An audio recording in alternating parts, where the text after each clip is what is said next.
cidade de Tel Aviv se tornou o principal ponto de protestos pela volta dos reféns e a base para o Fórum das Famílias dos Reféns Israelenses, que ocupa um prédio cedido por uma empresa de tecnologia. Para as famílias dos reféns, é prematuro falar da possibilidade de paz após a guerra, porque 58 sequestrados ainda estão em Gaza. Dalia Kuznir é cunhada... Ferida que não cicatriza.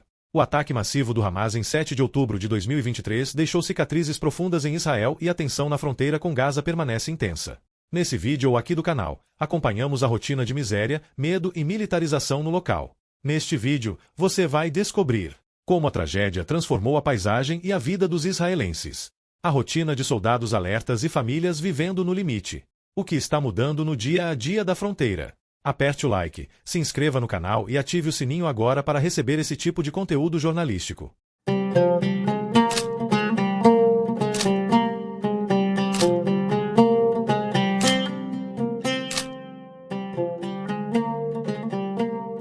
Basta colocar os pés em Israel e entrar no esvaziado aeroporto Ben Gurion, em Tel Aviv, para sentir que as feridas do maior ataque terrorista da história do país ainda estão abertas. Um ano e meio depois dos ataques terroristas do Hamas, os israelenses dividem a vida entre o antes e o depois do dia 7 de outubro de 2023. Nas principais avenidas de Tel Aviv, as imagens dos sequestrados são onipresentes, se multiplicam em banners gigantes e o trânsito pode parar a qualquer momento, com manifestações bloqueando avenidas e estradas, pedindo a volta dos 58 reféns israelenses que seguem na faixa de Gaza. O trauma do país mudou tudo, mas principalmente a maneira como os israelenses enxergam a possibilidade de paz com os palestinos e a solução de dois estados. Para a parlamentar israelense Efrat Reiten, do Partido Trabalhista, de centro-esquerda, o 7 de outubro de 2023 mudou as prioridades de Israel. I think what happened on October 7 really changed the minds of lots of Israelis and make them, I think, more concerned or more scared in a way that there is no one in the other side who will shake hands with us. A parlamentar diz que é a favor do fim da guerra com o Hamas, que já deixou mais de 50 mil mortos, segundo o Ministério da Saúde de Gaza, controlado pelo grupo terrorista, mas não a qualquer custo. First my people. Let's take care and let's secure my people. Free our hostages and then everything will stop. A cidade de Tel Aviv se tornou o principal ponto de protestos pela volta dos reféns e a base para o Fórum das Famílias dos Reféns Israelenses, que ocupa um prédio cedido por uma empresa de tecnologia. Para as famílias dos reféns, é prematuro falar da possibilidade de paz após a guerra, porque 58 sequestrados ainda estão em Gaza. Dalia Kuznir é cunhada de Yair e Eitan Horn, reféns argentinos que foram sequestrados do kibbutz Nir Oz. Yair foi libertado do cativeiro após 498 dias durante o cessar-fogo entre Israel e o Hamas em fevereiro. Já Eitan segue em Gaza. Todos queremos paz. Eu também quero que a gente do outro lado em Gaza viva em paz. Não quero que estén viviendo en una tienda. Se viene el verano y hace mucho calor. Quiero que tengan vida digna. La clave é liberar a los hostages, a los sequestrados. No dia seguinte, seguimos viagem para a região do envelope de Gaza, onde ficam as comunidades israelenses mais afetadas pela guerra com o grupo terrorista Hamas. Durante o caminho, os bunkers foram aumentando nas estradas que dão acesso à região. Enquanto quem está em Tel Aviv tem 1 minuto e meio para chegar a um bunker, os moradores da região têm 15 segundos para buscar proteção contra foguetes. O clima de tensão na região é palpável. Barulhos da artilharia israelense são escutados com frequência na chegada ao primeiro local da visita, o kibbutz Nir Oz. Mais de 1 ano e meio depois dos ataques de 7 de outubro de 2023, o kibbutz Nir Oz segue intacto. Aqui, que fica a menos de 2 quilômetros da fronteira com a faixa de Gaza, bem perto de Khan Yunis, o kibbutz foi completamente destruído pelos terroristas do Hamas. Aqui está a casa de Ravid Katz, foi completamente destruída, queimada e a gente só consegue ver metal retorcido e as coisas elas estão assim, exatamente do mesmo jeito. Todos os relatos, todas as casas que a gente vê no kibbutz, elas estão exatamente do mesmo jeito. As bicicletas que foram deixadas pelos habitantes, os brinquedos das crianças, tudo está do mesmo jeito que estava antes do dia 7 de outubro, quando essa comunidade estava celebrando apenas mais uma sexta-feira até a chegada do sábado. Aqui nesse kibbutz, 1 em cada 4 pessoas ou foram assassinadas no dia 7 de outubro de 2023 ou foram sequestradas ali, no enclave palestino. Daqui mesmo, se a gente olhar um pouco mais, a gente consegue ver a faixa de Gaza.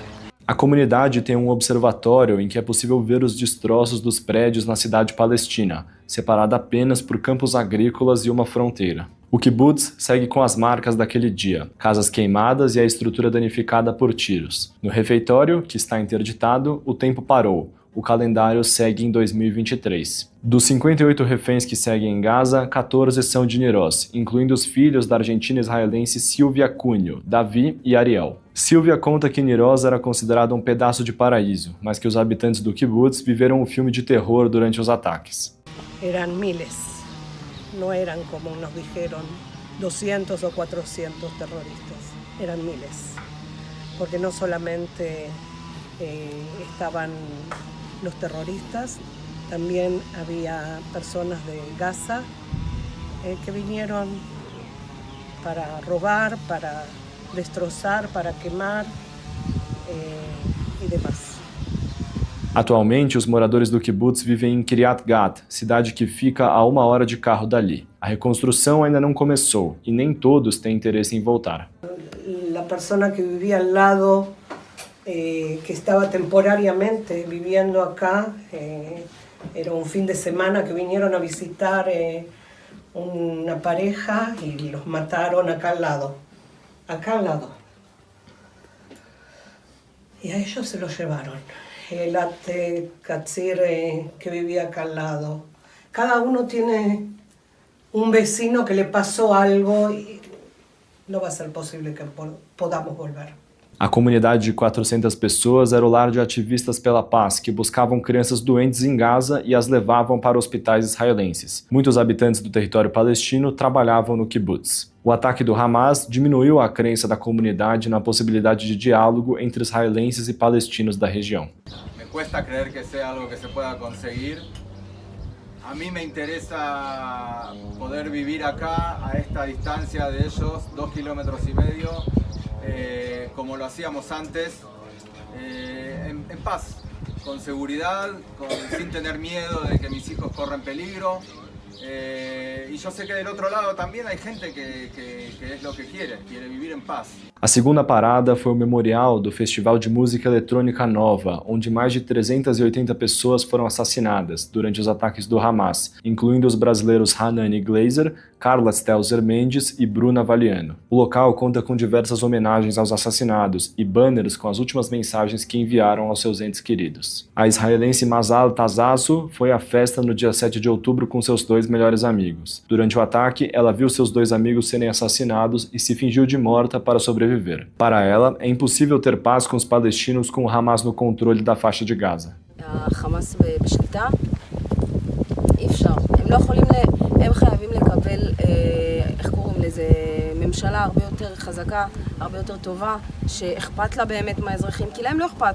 לא אכפת להם שהם מתים, הם משתמשים בהם, הם משתמשים בכל הכסף בשביל לבנות מנהרות ולקנות עוד נשק, הם לא מקבלים את האוכל שהם צריכים לקבל, הם סובלים שם, הם מתעללים בהם, הורגים אותם אם הם לא...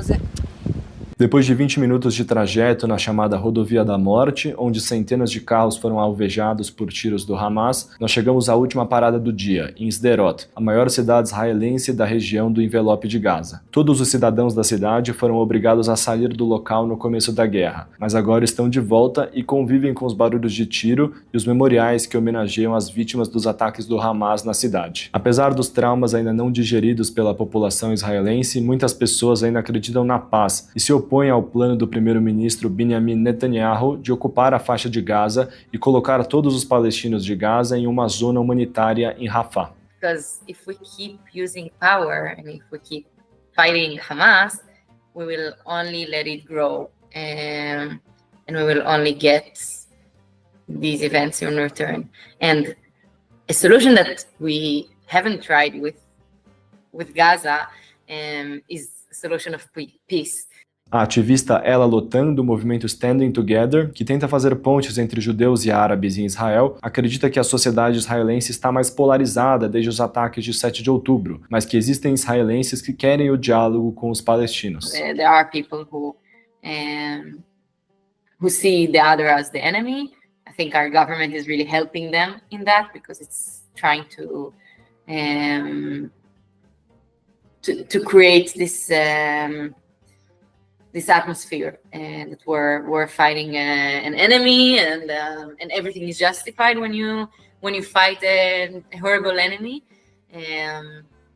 But I think at the same time, there's more and more voices that are calling for peace. Nos últimos anos, pouco foi feito de concreto pela paz entre israelenses e palestinos. Os acordos de Oslo em 1993 deram alguma esperança de que a paz poderia ser alcançada, mas o enfraquecimento de vozes dos dois lados do conflito que queriam o diálogo minou qualquer chance de avanço depois disso. A principal dúvida continua a mesma: qual é a solução? O 7 de outubro e a guerra na faixa de Gaza colocaram o conflito novamente em evidência, mas ninguém sabe como seguir depois disso. There were times in which there were more than 50% of Israelis who supported the two-state solution. That's not the situation anymore in the last few years.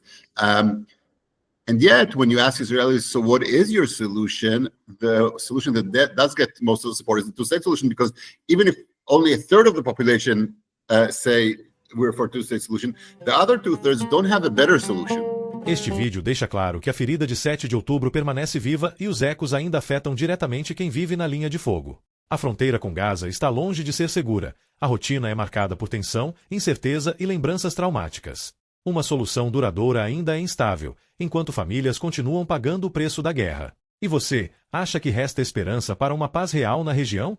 Se inscreva e comente abaixo. Compartilhe esse vídeo e aumente essa discussão, que precisa ser conhecida no mundo todo.